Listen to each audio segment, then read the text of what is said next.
there is a very unusual narrative playing out in the crypto markets right now, and I think this is probably going to lead to some fairly volatile times ahead. So the situation that we find ourselves in right now, after FOMC, we were blessed with a 0.25% rate cut from Fed Chair Powell. That is the expected rate cut since his comments made at Jackson Hole a couple of weeks ago. And once again, the reasoning for that rate cut wasn't because Trump wanted a rate cut. It was because of shifting risks in the US economy towards the employment side and away from inflationary risks. So, as we know, rate cuts, that is the first rate cut of 2025, by the way. And a rate cut generally means that investors are encouraged to put their money into risk-on assets and take the money out of risk-off assets like bonds, those are yield-bearing assets, and put them into risk-on assets, which are stocks and lately crypto. So we did see new all-time highs today in the S&P 500, but, and we'll get to this in just a little bit, the reaction from the crypto markets was potentially a little bit subdued, right? Potentially some of that good news was already priced in after the comments that Powell made at Jackson Hole. Elsewhere in the crypto market, though, we have seen some pretty monumental moves over the last couple of days, and that is on the ETF front. So today, I believe, was about $162 million net inflow into the Bitcoin ETFs. But if we look at the rest of the market, some pretty fascinating things have been happening, or at least I think they're pretty fascinating from an overall regulatory standpoint, particularly when you contextualize that with the ETF story as a whole, right? So we have seen the SEC approve a large cap basket ETF brought out by Grayscale that has been approved by the SEC, and that involves, I believe, 5 of the highest cap cryptos. Institutional investors can get exposure to all of the high cap cryptos via one ETF package product. We've also seen the first Ripple XRP spot ETF go live for trading. That did something unbelievable, like $24 million worth of volume in the first hour and 30 minutes of trading.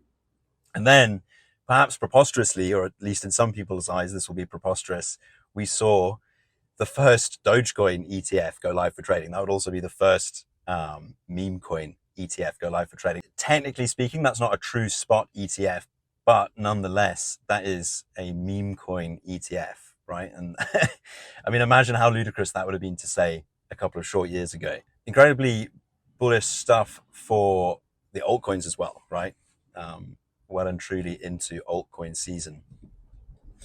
So positive macro news in the form of the rate cut, right? That is what you'd call a liquidity event. It's putting us into a risk-on environment.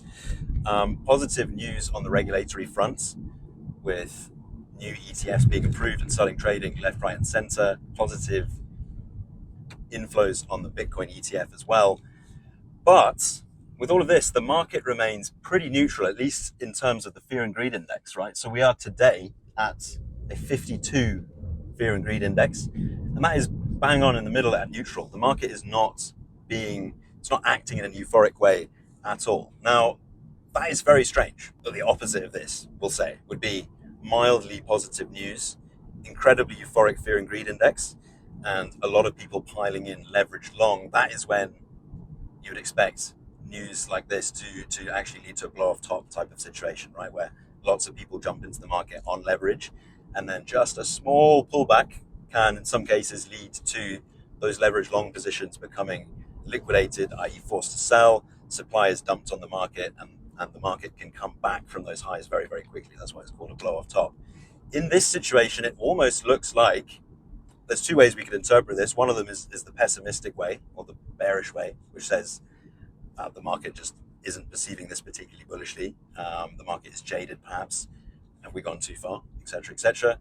The bullish side is, well, the market is maturing to a point where we can take on this bullish news and contextualize it, and everyone isn't lured into the trap of getting massively leveraged long, which is good for sustained improvement in the market over time.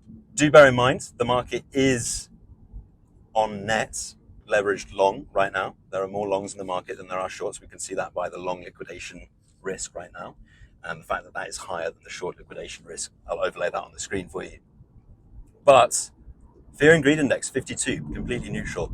This is an unusual scenario. This is not a scenario that we are accustomed to seeing. I'm not sure exactly what it means right now. I'm not an oracle, but I do think this is potentially going to lead to some surprises, and certainly going to be vigilant of that. In any case, thank you so much for listening. Nothing I say should be considered financial advice. This is shared with you purely for entertainment purposes. Plenty more to come. Catch you in the next one.